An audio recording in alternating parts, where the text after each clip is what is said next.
그 어떤 작품으로도 능가할 수 없는 미션 임파서블 파이널 레코닝의 제작자이자 주연 배우 톰 크루즈를 무대로 모시겠습니다. This is the mission impossible that cannot be topped, and we are excited to welcome the producer and star, the incomparable Mr. Tom Cruise.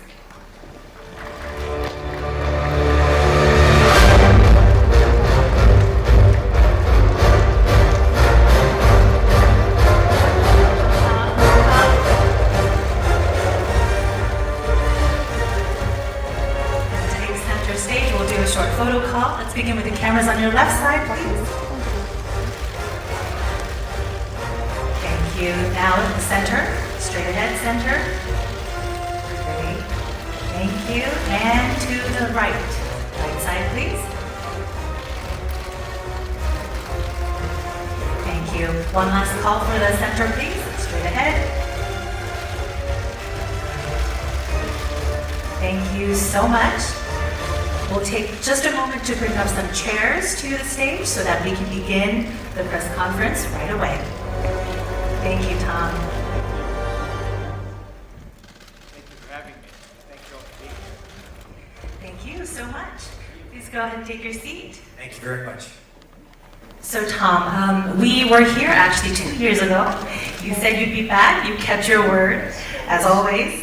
How does it feel to be back in Korea for the 12th time, which is amazing? It's amazing. It's absolutely beautiful. I just want to thank you all for the very warm welcome. I love being here. It's an extraordinary moment, to be here with this film, a film that we've been working on, between Dead Reckoning, this, and Top Gun Maverick. It's really been 7 years for Christopher McQuarrie and I, and our cast has been working on it for 5 years. So it's a great honor for me to be here. Wonderful, and it's an honor to have you back. Thank you. Now, you've said that you feel privileged to be able to entertain the audiences. Can you tell us a little bit about why that is? And also, how is the way you do it through the Mission movies so special to you? Just making movies is very special, period. It's been my lifelong dream. I remember being 4 years old and wanting to make movies and wanting to travel the world and make films in there. And I remember making my first movie, Taps, first starring role when I was 18 years old. And being there laying in bed and dreaming about what my life is going to be like and what I want it to be like. And I remember thinking I'm just going to dedicate everything I have to cinema and storytelling and learn as much as I can. And hopefully I'll be able to do this the rest of my life because I absolutely love it. It's not what I do, it's who I am. So I'm very grateful. There hasn't been a day that I have not felt privileged, a day that I have not felt very grateful to be able to do what I do. And thank you for allowing me to entertain you. It is an honor. Thank you. That's wonderful, and thank you for entertaining us for so many years. And now it has all led to this. So can you please share with us a little bit more in depth about what you have learned throughout your career and also how that has helped make this movie so impactful? I tell you, what I really dedicate myself to is becoming competent at everything that I do. So the first time I was on a movie set, I basically went and I didn't go to film school. Film school was me studying movies, looking at who did what, and then when I got onto a film set, I would just go to each department and I studied each department. And whether it was wardrobe, hair, makeup, camera, production design, and producing. And so I just started studying those movies, and then I was able to make another movie and I studied that. And then eventually as I started studying the studio system. And then what I do is that I'll learn a skill and then I'll apply that skill to storytelling. So if you follow my career from Taps all the way through, you can see different abilities that I've gained. I remember Legend, I did a movie, a film where I did my first underwater sequence, and then you can see my movies. I'm saying, how can I do the underwater sequence better? So I've done many, many underwater sequences, and you can see how this has led to the final reckoning, the submarine sequence. And McHugh and I, we've been working together for 19 years now, and it's the same thing. I try to take everything that I learned from one movie and apply it to the next and apply it to the next and apply it to the next. And McHugh is very much the same way. So that's what we do. We try to constantly improve our storytelling ability. You see that I learned how to fly airplanes, I fly jets, I fly airplanes, I fly helicopters, I race cars and motorcycles, all kinds. You know, if I want to sing in a movie, I'll learn how to sing and then I apply it to the cinema or dance. It's been, and also I love history and I love to travel. So that is my life. Like I'm constantly, I'll go to places and be able to work in them, not just be a tourist, but be able to work within the culture and celebrate those cultures. So that is my dream. So that's why, you know, as a kid, I dreamed of coming to Korea. So to say that it's my 12th time, and it's my 12th time being here, bringing a film here, it's really amazing to me. That's wonderful to hear. And speaking of those incredible action sequences, the series is known for its jaw-dropping stunts, but The Final Reckoning pushes that even further, where it's the biggest practical movie ever made. Yes. So our question to you is, why is it so important to you to always make something that's bigger and better? Well, I always hope to just make it better. McHugh and I have a thing at the end of every movie we make. You know, I turn to him and I like, we can do better. You know, I'm not someone who ever, I'm very happy with, I set a goal for myself and I want to attain that goal. But there's always a new goal. There's always another mountain. Always something that we've learned that we can then take it to another level. Even, I'm not just even saying stunts, but just storytelling and structure of stories and characters. So that's how I feel. There's always another mountain, and we always set a new goal for ourselves. And you know, the wing walking on the biplane sequence is absolutely incredible, very scary to watch. And very scary to do. Yeah, I'm sure it was. And I hear that it was actually a particular childhood dream of yours. Can you tell us a little bit more about that? Many of these things, like McHugh and I will go back and forth, and our whole relationship is kind of just stories, one story to the next. And I remember seeing wing walking when I was a little kid, and I always wanted to do that. I remember being on the airplane, the side of the airplane. I was on an airplane the first time that I flew, and when I get in an airplane, I was 6 years old, and I would think about what's it like being on the wing. You know, I'm in the plane, but my imagination's like, I wonder how long I can hang on to that wing. Right, that's actually where you want to sit. Yeah, that's where I want to be. And I remember, you know, we did that. McHugh put me on the side of that airplane. He was joking. He was like, "Hey, don't you want to do this on the side of the A400?" I was like, "Yeah, that sounds great." We did that, and then to design the sequence, because I fly airplanes and aerobatic airplanes, there's something that I always wanted to do and to figure out. But look, it took years to be able to figure it out. And we had to go back to Africa twice. It was very, very complex, physically, story-wise, developing cameras, developing the planes, developing a style of flying the aircraft. The wing walking itself was very, very intense every day. Very, very intense. I can't really describe how intense it was.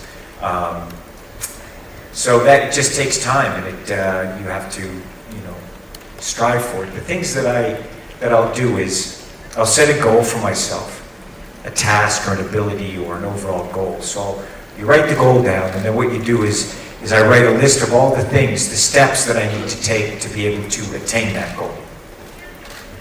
And that list will change as time goes on, because then it tells me the things that I need to learn, or the things that I know, and the steps that I need to take to be able to do it well.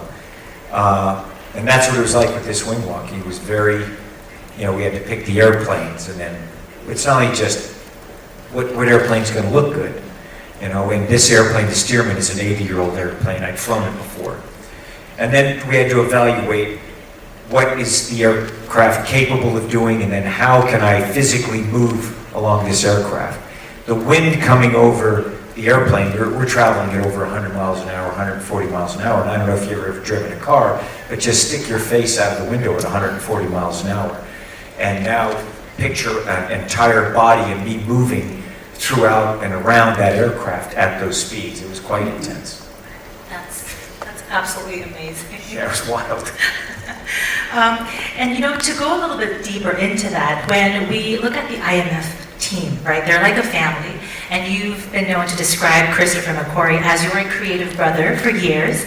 And this is a partnership at its absolute peak and the culmination of everything you two have done and learned together. So to talk a little bit more about that, let's now welcome the writer and director of Mission Impossible: The Final Reckoning, Mr. Christopher McQuarrie.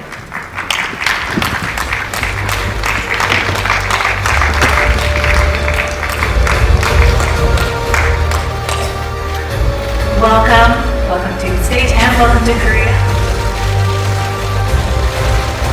Right, we'll do a photo call with the two of you at the center. Let's begin with the cameras on your left side first.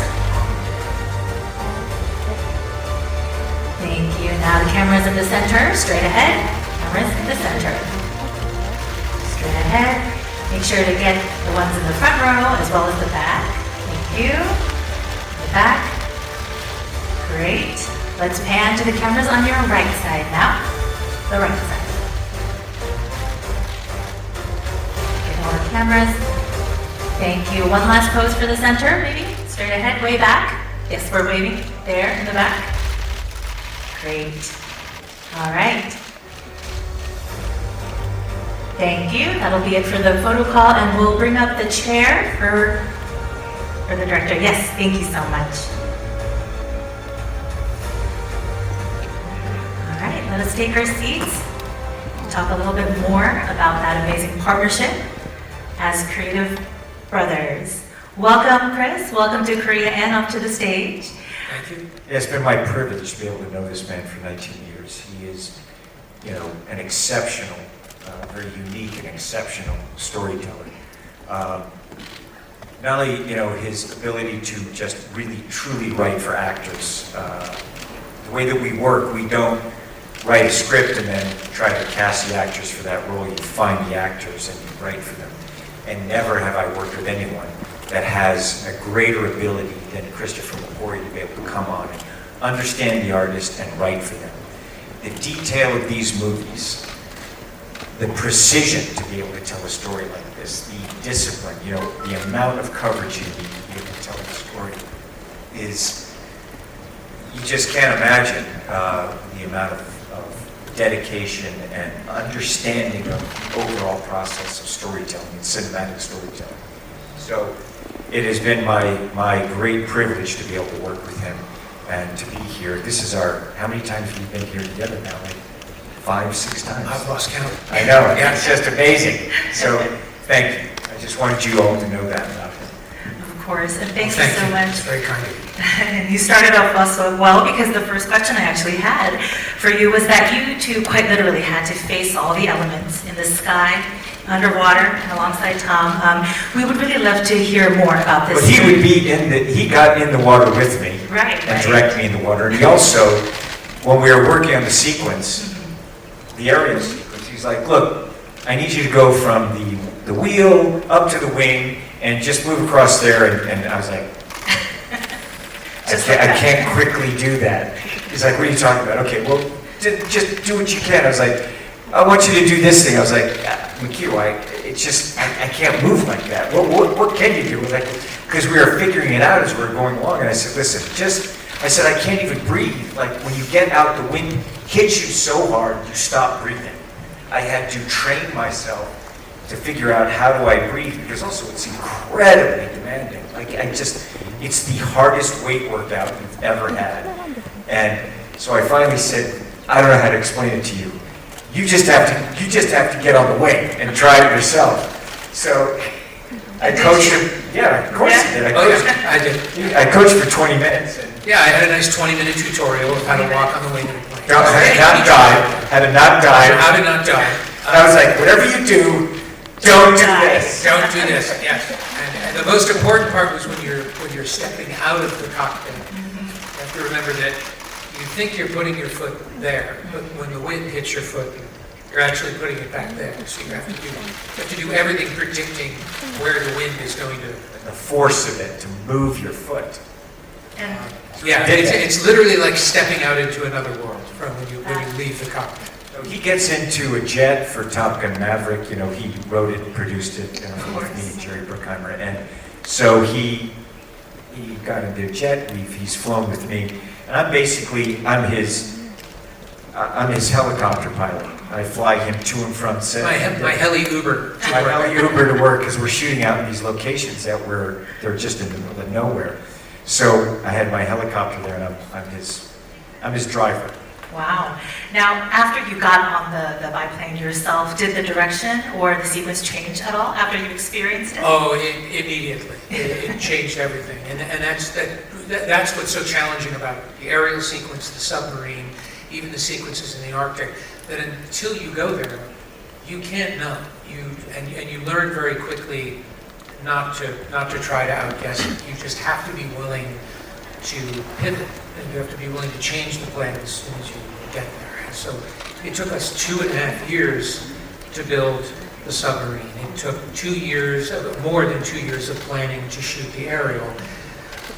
We did all the things you traditionally do. We storyboarded and we did animations of what we planned to do. But then once you encounter the physics, absolutely none of that applies. None of that applies whatsoever. And you have to start again, right from scratch. But you have to be willing to stay. You also have to stay on schedule. Wow. I feel like to be able to work together like that, it takes so many different elements in a mixture to create such a profound and pioneering partnership like that. What is the key to that kind of partnership?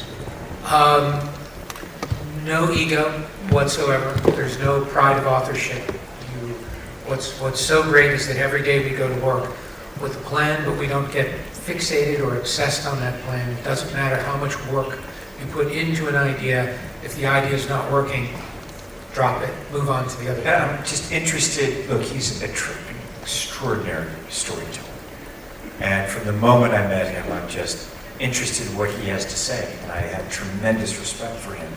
And I think that foundation of just respect and trust and interest and belief in him, you know, that's just the foundation of our friendship and our creative respect. And if there's something creatively that he wants to do, I'm always like, I will do it. You know, let's go there.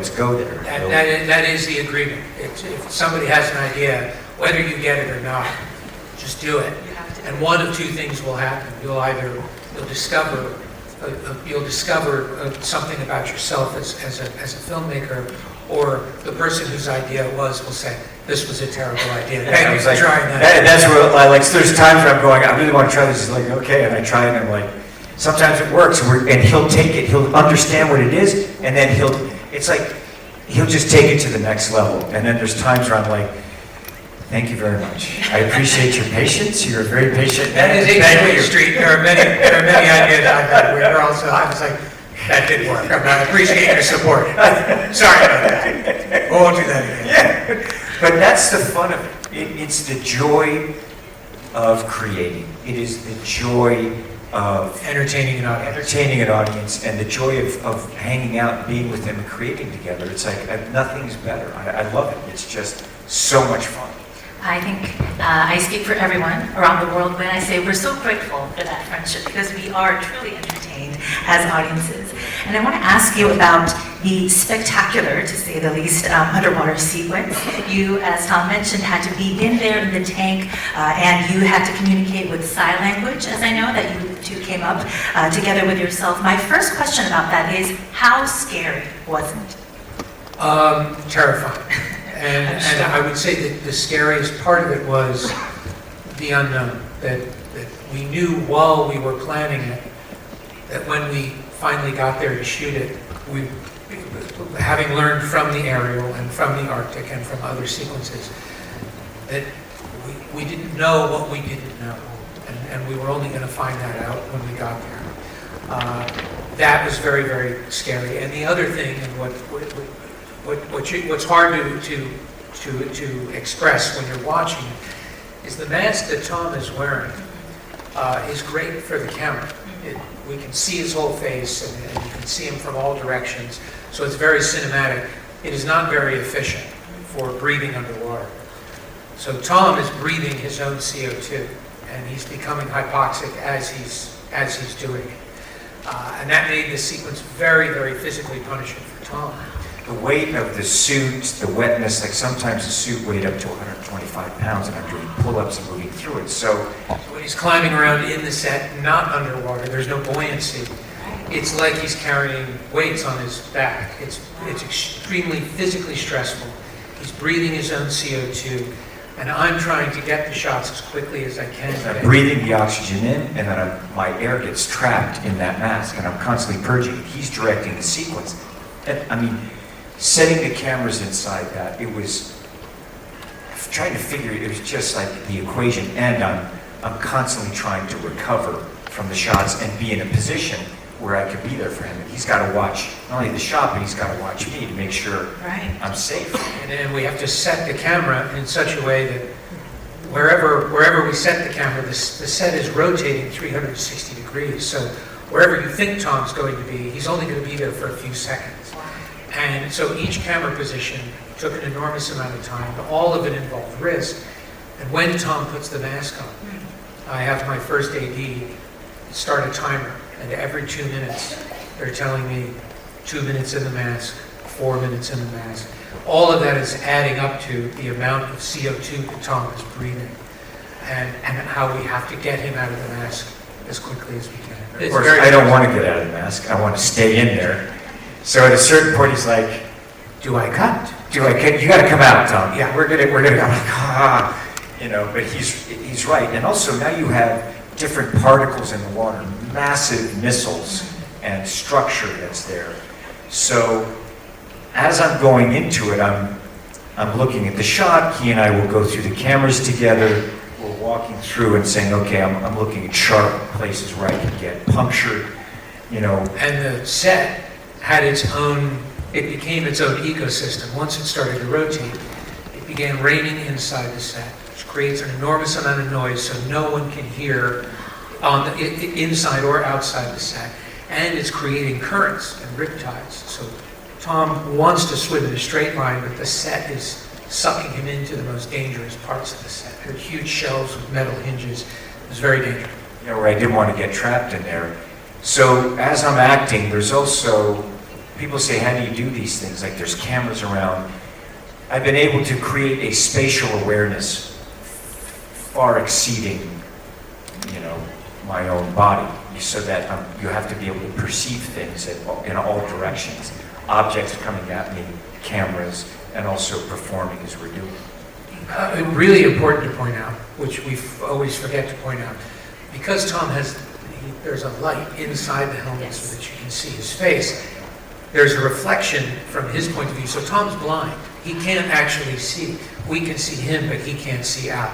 So everything that he's done, he's rehearsed it all in advance above the water without his mask on. So everything he's doing is largely by sense of feel. That is unbelievable. My jaw's dropping as... Yeah, I was like, this isn't hard enough. Now here's the thing, we do the whole thing and I'm like, I'm slowly telling McHugh these problems because I'm like, I don't want to overload him. It's like, I need to do this. It's like, listen, by the way, I can't see when I'm doing this. He's like, what? What are you saying? What are you saying? It's like, because the mask looks good. You told me 2 years to develop. You're telling me you can't see. I can't breathe and I can't see. He also can't hear. Yes. He has the suit on and there's so much noise inside the set. And we have a loudspeaker and we're trying to call to Tom to yell action and he actually can't hear it. So it's kind of a miracle we're not still shooting. I know, there's hand signals going back and forth and, you know, and I also like, I don't want to worry, you know what I mean? So I'm like, let's just go through it, let's do it. I know, he worries no matter what. Well, I think all I can say is we're very grateful that you are here and very healthy and as well. As are we. Very happy about that. Now, both of you have said that this is the culmination of everything you have learned together. So I'd like to ask you, how have you two evolved the Mission series and how has this series evolved the both of you? That's a very good question. I would say the bigger and more complex the movies become, actually the simpler the emotional and visual storytelling becomes. We've learned a lot about what is necessary, what actually communicates, and it's a big challenge for us because we're making these movies for a global audience. They have to translate regardless of what language they're being seen in. And so everything we've learned to do while we're pushing ourselves to be more complex is how do we make things simpler to understand. Yeah, and I think that's always trying to get to a simplicity within a complexity. Movies are amazing. Making them, it is working with a group of people that are very dedicated. It's on a movie set. You're working with people, and we're very fortunate to work with the people in the tops of their fields. And coming together, it's something that I've been fortunate enough my whole life that I've spent in sound stages, editing rooms, mixing stages my whole life. And so how have we evolved? It's that same way. It's like it's constantly trying to hone our skills of storytelling, of anticipating the problems that will be there, being able to handle the pressures, that enjoying the pressure. We have a saying which is pressure is a privilege. And the thing I also have realized about myself is how much I enjoy the pressure, how much I enjoy the responsibility of making movies. People ask me, I do a lot of extreme things, and they say, don't you ever get afraid? And I remember, the truth is that yes, but I just don't mind feeling it. I like feeling it. It's something that I don't want to do things that I've done before feel safe in life necessarily. Well, you've done. Yes. You have done indeed. And I might. And you have. That's my job too. Yes. And I think that's just understanding myself and also having a broader understanding of humanity, which is something that I've always wanted to know. I love people, I love the world, and I'm constantly just learning about that. And being able to learn new skills and apply it, definitely my skill set has increased and will continue so. That's wonderful. And there's a particular group of people that you love, I know.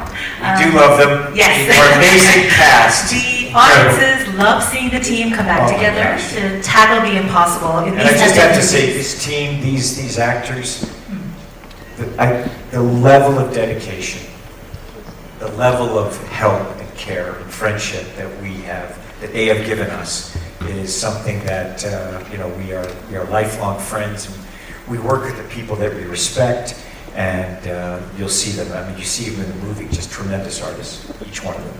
And I think that definitely translates on the screen. So we want to bring the team back together. Before that, we're going to reset the stage before we welcome them.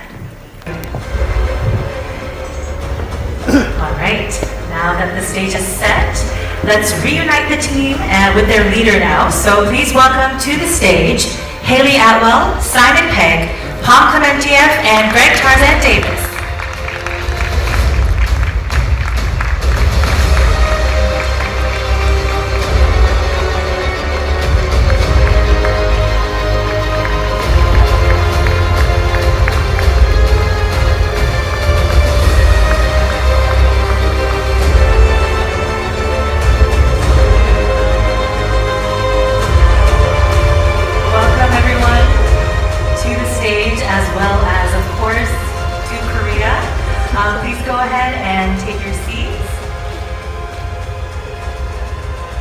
Welcome. So great to see the team reunited.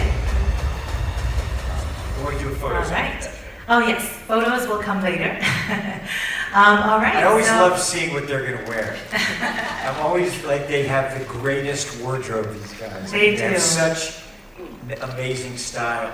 Agreed, 100%. You all look amazing today. Yeah, they do. Thank you. I want to go ahead. Stars, man. Definitely. Gotta be like you, Tom. You're crazy. All right, so there were so many international locations in this film, and I just want to ask with the whole group, any particular fun behind-the-scenes stories while you were all traveling together? For me, Svalbard was the most amazing location in the Arctic Circle. We were all living on an icebreaker, a ship, and we'd shoot during the day on the frozen sea, which was a phenomenal sight and an amazing thing to do. And then in the evening, we'd all all sit together in the galley of the ship with all the snacks, and we just play poker and other games as well. Bananagrams, shithead. I don't know if I can say that. What did you say? Shithead. And you say that? I don't know. I think it's okay if you swear in English. Just don't swear in Korean. But it was just a sense of just real planet Earth. You know, like somewhere that humans shouldn't be. And for us, it was so exciting, and I don't know, that's where I feel like that camaraderie between the team just really gelled. We would actually have to watch each other's faces to make sure that the noses didn't start to Yeah. I frostbite. almost lost my nose. I know, that's Funny, right. because like right before the take, I was like, oh, I was making a joke that I was using my nose. You know, like, oh, I'm picking up from the ground. That cold. And then we start the take, and everyone's like, bum, bum, bum. And we stop the scene, and you need to get warm. We're like, what's happening? Like, no, you're gonna get frostbitten. So my nose was changing colors. I think it was becoming white, right? Frostnip. Something like transparent. Yeah, there's something called frostnip, which is what happens before you get frostbite, and your skin becomes very sort of waxy and white. And as soon as that happens, you need to get a hairdryer in your face or a hand warmer on there, because if you leave it, it develops into frostbite. And it was minus 40 degrees. So And we didn't have a hairdryer, so all of us had to take turns rubbing on nose like this to warm it up. And while we're coming on set for the first time and seeing the cue and realising that his entire facial hair had frozen. So he had this huge kind of icicle kind of on his moustache and his... I look like a walrus. He looked like a walrus, it's true. I remember you doing a snow angel too, right? I have a video of you doing a snow angel. Not me. That's incredible. Okay, That was one of our... That was denying it. Oh yeah. Yeah. That was not me, I wasn't doing a snow. I was not doing a snow angel, and I was certainly not doing a naked snow angel. That's what one of the members of our crew was doing. Well, all right, I won't be asking for any videos of that. No video. No video, okay. Now, Simon, actually, I wanted to ask you, you have been playing the beloved Benji for over 20 years. Woo! That is incredible. So how has it been for you to be Thank a you. part of this incredible franchise as Benji? yeah, I shot my first scene for Mission Impossible 20 years ago this year. And I had no idea when I first, walked onto that set that this film would become a part of my life for the next 20 years. And it's been such an incredible adventure. I've been all over the world filming and also promoting the movie. I've made incredible friends, and I can't overstate the significance that this film series has for me. And it means the world to me to be part of it. So I'm just delighted. And to us and to me that you've been part of it. You're such a brilliant artist, and you're incredible. The character you created, I just love it. The moment I saw him in Shaun of the Dead, I was like, oh my gosh, if Simon Pegg could please come in and play this character. He just came in and he had a monologue, and we were writing it right that day, and you just crushed it. It was just amazing. That's why, and even when we were shooting it, we added more stuff. Yeah, thank you. Simon is the king of the last-minute monologue. It's incredible. You could throw this guy like a 5-page monologue and he'll have it memorized in 2 minutes and know your lines also. You know what's amazing is that when I went to see Mission Impossible 1 in the theaters when I was 26. When you were 10. When I was 10. And I'm watching the movie. I wish I could have come back from the future and sat next to myself and say, hey, one day you're going to be in this. This guy is going to be your friend. And, the irony of that is extraordinary to me. And, things like, as you see in the trailer, that knife that you see in the first film, to see that in action, it's just, I can't even begin to describe how weird that is. It's so weird. Incredible, and we're very grateful that you did. You were Benji for 20 years because we love the character, as you well know. Haley, I want to ask you, you all spent a lot of time not only working together, but training together. Tell us, what are some of your highlights? It was very quickly on the training I discovered that I could learn fight sequences much quicker and easier if I had a prop. And this worked great for Grace because she is a thief. And it meant that throughout the whole of the training I got to this kind of level of fitness that was incredible and this resilience that was amazing. It just meant that we could adapt to any changes that were happening and anything that was needed on set. But this thief element of Grace kind of I took quite to heart, and I actually haven't admitted this to the rest of the team here, but I have actually stolen quite a few things from the set of Mission Impossible. I was trying. Method actor. I was listing them to the day. I've actually, and I will admit them to you now. I've stolen a key, the poison pill. Was it the key from the movie or your key to your trailer? Oh well, the key to the movie. I no longer carry a wallet when I'm working on the camera. I have a salt and pepper shaker from a train. I have an ashtray. Yeah, she's Has a thief in the film. She's a very good pickpocket. That's quite a long list. Oh, it has FOMO now. It's also this like excitement of the memento because everything is practical. So the size of the sets are built out in such a way where you can open a drawer in the cabin and you can see the incredible amount of detail that's been put into the set design. And so I took a couple of fossils as well. Did you Sorry really? about that. Were they good? No. Oh, They're they're yours. fantastic. They're yours. Cabin. I wanted to steal some of those I know. skulls. Oh, I also stole quite a lot of set glass. You can have it. Thank you. Sure. I gave them to my godchildren, who were very excited because they get to watch the screen now in an explosion of glass. I saw that on eBay. I think I'm going to have to cut it here before the list gets any longer. Tarzan, you kidding? Well, I was trying to steal you, but you kept running away. You got me already, Tarzan. You know. Now, Tom, I want to ask you, you love big action and you also love skydiving. So I want to ask you, motorcycles, everything, Cars. Action, right? So was that inspired by Tom by any chance? Of course, it's like contagious, you know? You're around Tom and he's so vibrant and passionate about all these things. I saw him, you know, in the previous movie do the jumps with the motorcycle. I was like, I want to do that. He looks so happy. I want to try. So I kept asking, you know, like, you know, can I skydive with you guys? You know, with Tom and the stunt team. And Tom was like, no, you need to get your license. So when I wrapped the movie, he gifted me the lessons to learn how to skydive.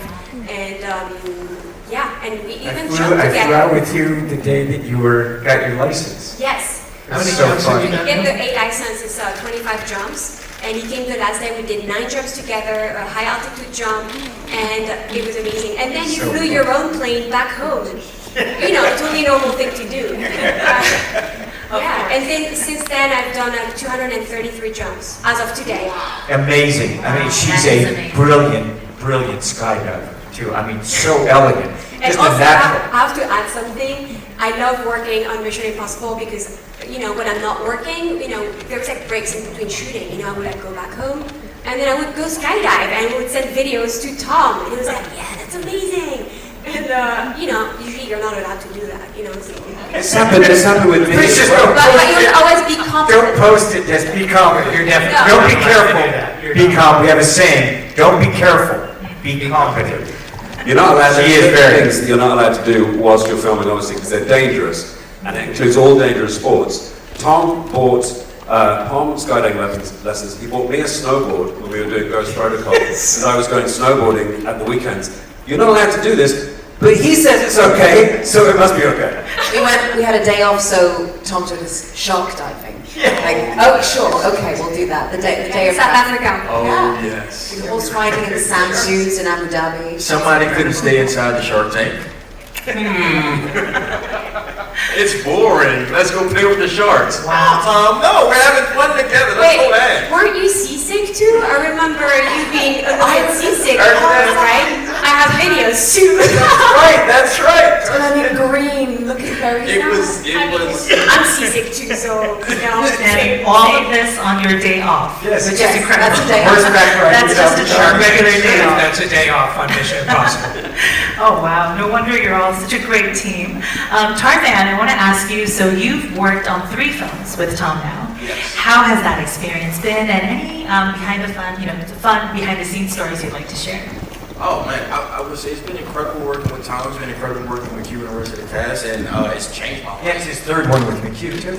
Yeah. Top Gun. This has changed my life and it's opened my eyes. One, to show that I'm able to do anything. You have somebody who's literally doing anything and able to do anything, it gives you the confidence to say, well, let me go ahead and try. And Tom helps you and supports you in that aspect. But I do want to talk about this He's one. a tremendous athlete, by the way. Continue. Thank you. Tremendous.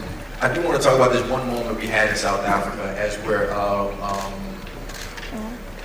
we're all together, and you think about what a movie is like, and I'm sitting in the back of this truck, and I'm looking around, and you have Palm there, you have Palm and Tom behind me, and you have Haley and Simon back there, and I'm just amazed. There's a huge helicopter just going, and everybody on the crew is saying, "All right, are you ready? Camera's rolling." And I'm just like, guys, this feels like a movie.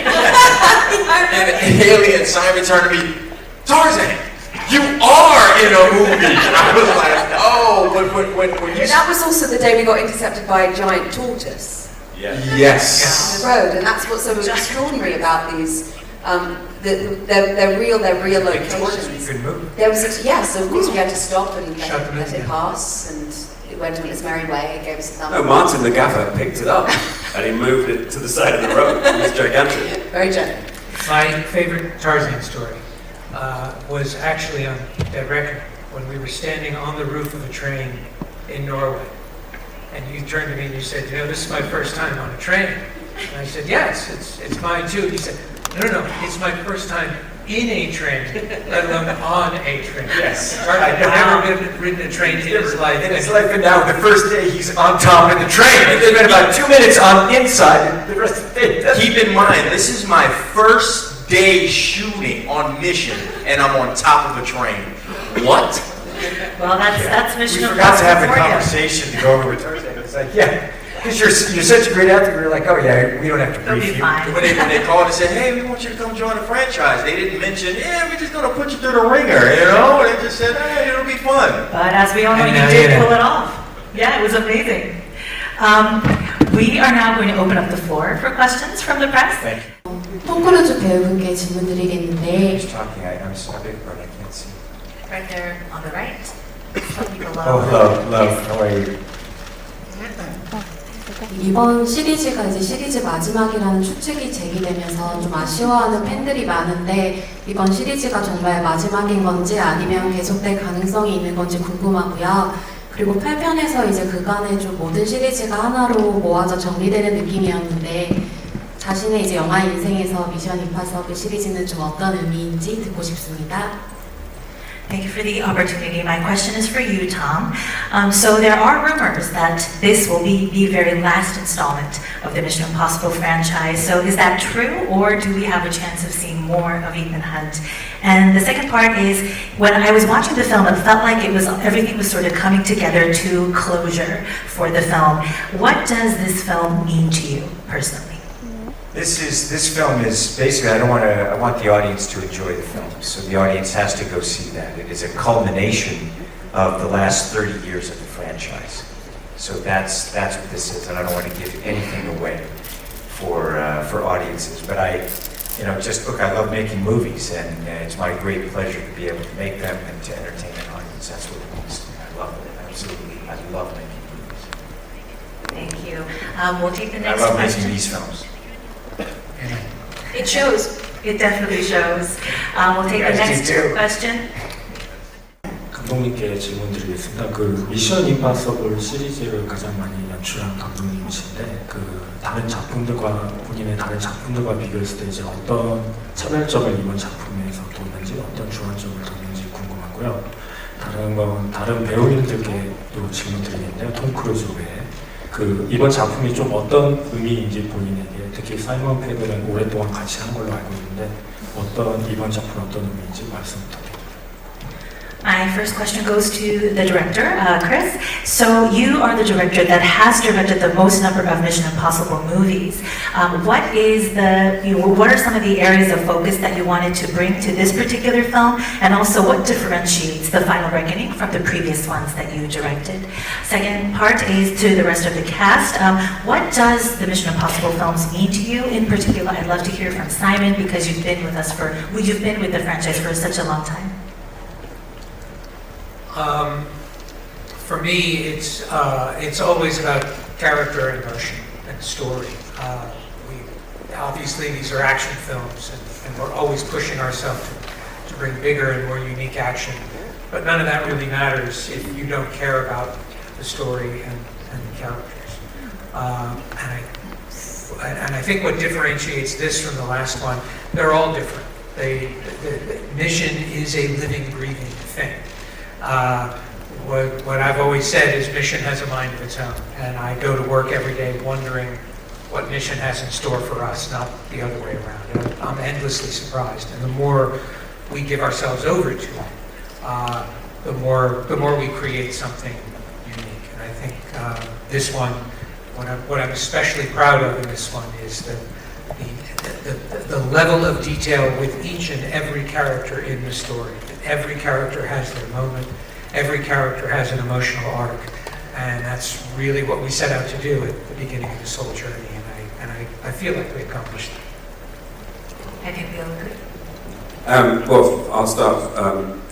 For me, being in these films means the world to me. You know, it's like I said before, it's become such a huge part of my life from a moment which I didn't think would repeat, and it's just given me so many opportunities. And I joined in earnest obviously on 3, but then on Ghost Protocol, which McHugh came in on as a writer.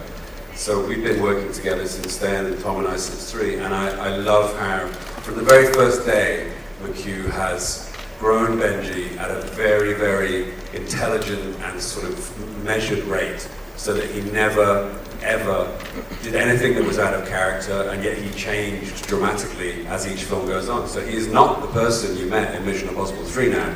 He's far more capable, he's far more experienced, and McHugh never let that character do too much too soon. And I love you for that. I thank you for creating such a wonderful character for me. Oh, thank you, my friend. You're welcome. I would love to take all the credit for that, but that's really just, again, every character that you're seeing in these movies is an extension of the actor playing them, and that's just you give so much, you bring so much. I wasn't kidding about the last minute monologue. It's amazing where on those days where it's just like, God, I've got to explain all of this stuff so quickly. Simon will do it. Simon will take it. But what's really important about these movies, because it's all exposition, it's all explaining what the next thing is going to be, the way you manage to make it emotional and the way you manage to always imbue everything with emotion. And you're very underrated as an extraordinary dramatic actor. That's one of the things I love particularly about this movie is the dramatic sequences that you have. It really is something to watch Simon in this movie. It's very moving to watch it. How every day we would be in the editing room looking at everybody on the stage. And Eddie Hamilton and I and Tom, we'd all be in the editing room going, God, he's so great. God, she's so amazing. Just look at what she's doing. She with nothing, just tiny little expressions. And we spent all the time afterwards just talking about it. We were there just 2 hours ago talking about you guys talking about him, and I don't want to give it away things, but it's just such a pleasure to see such talented people just crushing it. It really is. That's what we live for. That's beautiful to hear, and I think that's definitely what like all each of us, one of them has such great, tremendous charisma and tremendous ability and very unique talents, each and every one of them. That's why I like looking at the photos of all of you all together. I just want you to know. Completely agree, and I think that's exactly what the audiences are going to be saying when we watch the movie in theaters. We'll take the next question. 지금 미션 임파서블 시리즈와 함께한 지 30년이 됐고 그 사이에 배우도 이제 30대에서 60대가 됐는데 배우로서 나이가 든다는 것이 준 어떤 새로운 매력이나 장점이 있다면 뭐라고 꼽으실 수 있는지 궁금합니다. My question goes to you, Tom. You've been with the Mission Impossible series for over 30 years, and you were a man in your 30s, and now you're in your 60s. And I want to ask you, as an actor, what does aging and having more years to your name, what kind of new charms, learning, or a new insight does that bring to you as a performer? Wait, you're in your 60s? What? It's a rumor. He ages backwards. What are you talking What about? is an age anyway? I know Mission Impossible was the very first film that I ever produced, and as I said, I just try to constantly take whatever I learned and put it in the next one. And so, and still there's every single day I'm learning. Every single day, I'm learning something and setting new goals, and it just gets even more exciting. And that's what I have to say. It's just, you know, you look at the things that we're doing now is even more challenging and more extreme. And we're pushing even harder. So it's you know, those kinds of things, when I look at all the skills that I have attained, and I'm constantly trying to improve those skills and just apply it to storytelling. And it's really, you know, an exceptional privilege to be able to do this. So I think it just makes everything get better and better. 네, 어제 영화를 보면서 사실 톰 크루즈가 살아서 한국에 오고 이렇게 만난다는 걸 알고 있으면서도 혹시 이상 하트가 잘못되는 건 아닌가 긴장을 하면서 봤는데요. 이번 영화에서 진짜 산전, 수전, 공중전 다 있었는데 촬영하면서 솔직히 이러다 정말 잘못될 수 있겠다 아찔했던 순간이 있었는지 그 정도는 아니더라도 가장 고생을 많이 한 장면은 어떤 것이었는지 궁금하고요. 두 번째로는 아까 계속해서 목표를 세우고 그걸 달성해 나가는 걸 중요하게 여긴다고 하셨는데 사실 팬들의 용어는 이런 위험한 도전들을 하면서 아무 사고 없이 오래 사는 거라고 이제 농담 같은 진담을 얘기하는데요. 지금 시점에서 톰 크루즈의 목표는 무엇인지 자신의 인생에서도 좋고 아니면 커리어 면에서도 좋고 좀 목표를 말씀해 주시면 좋을 것 같습니다. My question is for you, Tom. So I really enjoyed watching the film yesterday, and while I was watching it, even though I knew that Tom was going to be here in Korea, that you made it out of everything alive and well, I couldn't help but get extremely tense, worrying about what's going to happen to Ethan Hunt. You have done, you know, you fight in all different elements. In the air and water everywhere. Were there particular moments or a particular sequence where even you thought to yourself, I might not make it this time? Or if it isn't to that degree, you were really, really scared. Second part of my question is, you talked about setting a goal and you like to list the things that you want to get to it and achieve that. And the fans, all they want for you is just to see you without any accidents, live a long and happy life. What are your personal goals now, whether it's in your personal life or in your career?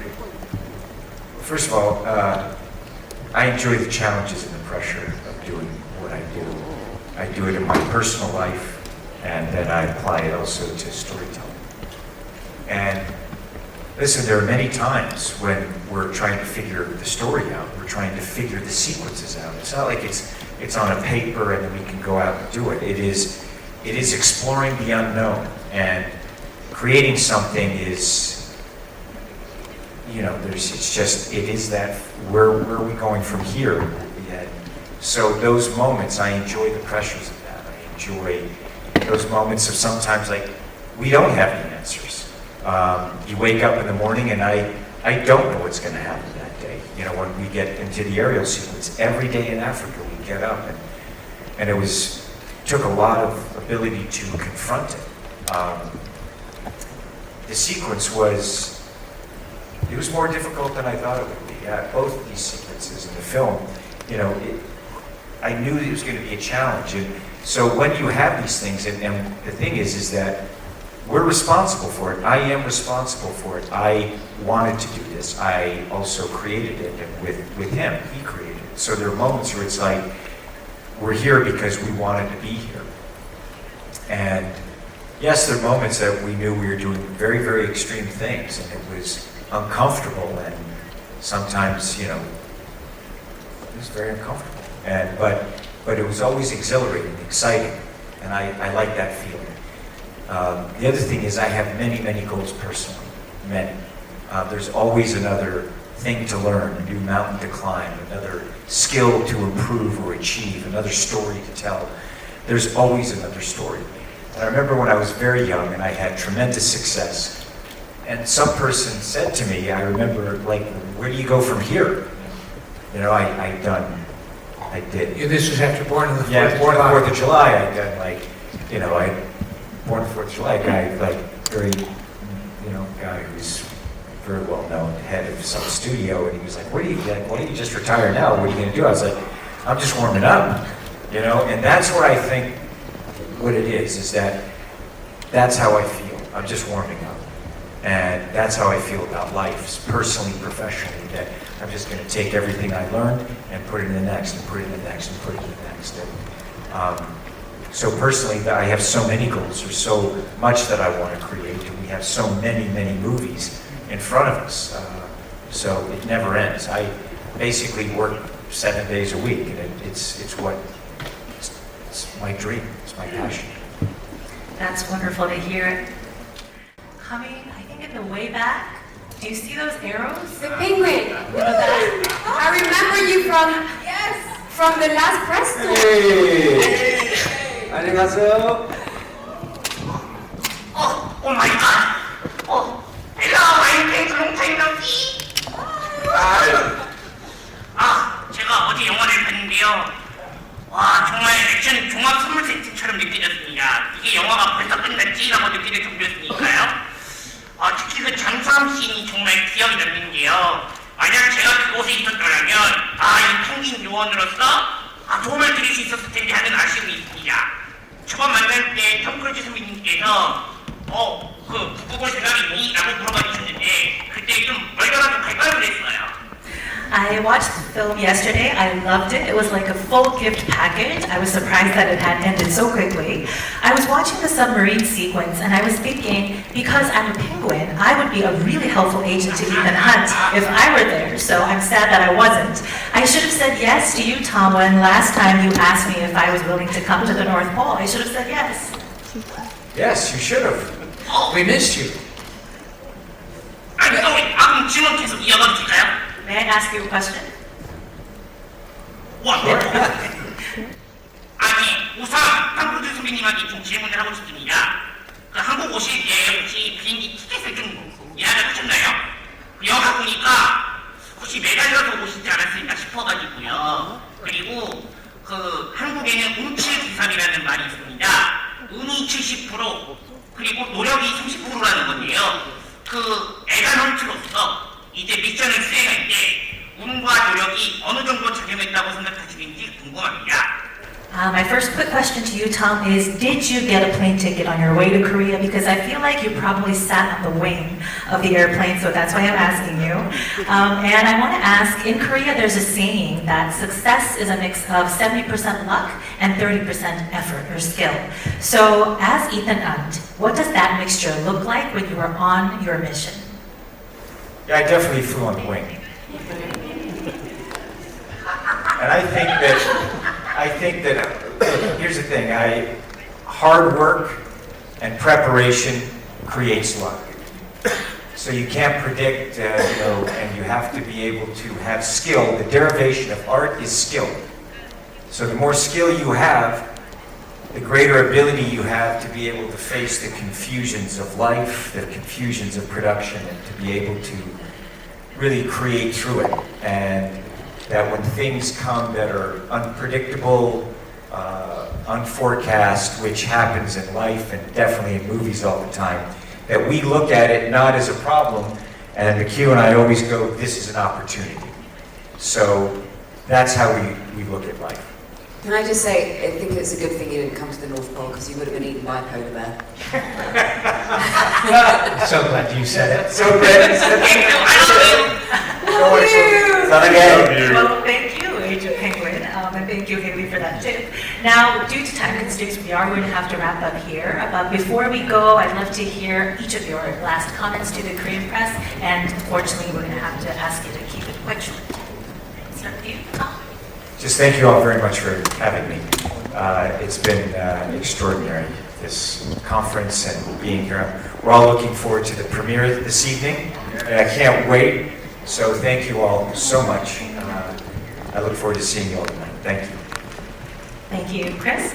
It's just a pleasure to be back. We always look forward to coming back to Korea, and it's as always, we just feel very welcome. It's lovely to see all the people, and we love the culture, and we always feel so welcome here. So thank you. 감사합니다 to Korea. You know I love being here. I came on holiday here last year, so I come here when I'm not working. It's a pleasure to be here, and I can't wait for you to see the movie. We're so excited to be able to share this adventure with you. We've loved making this movie so much, and being able to be here sharing it with you in person.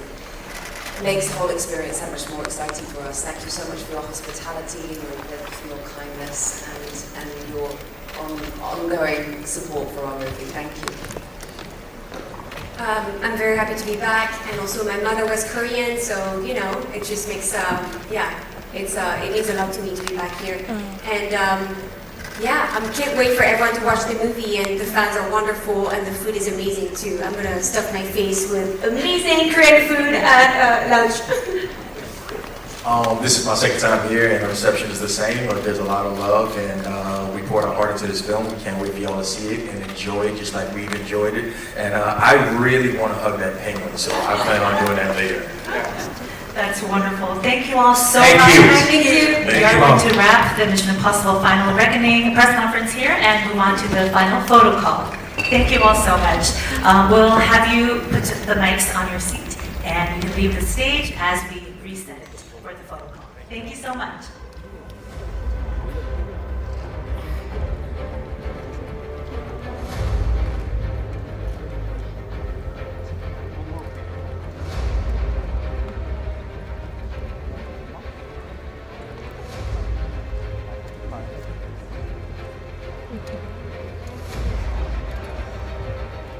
All right, I think that is now a wrap. So thank you all very much for joining us today. And everyone, I need you to trust me. One last time.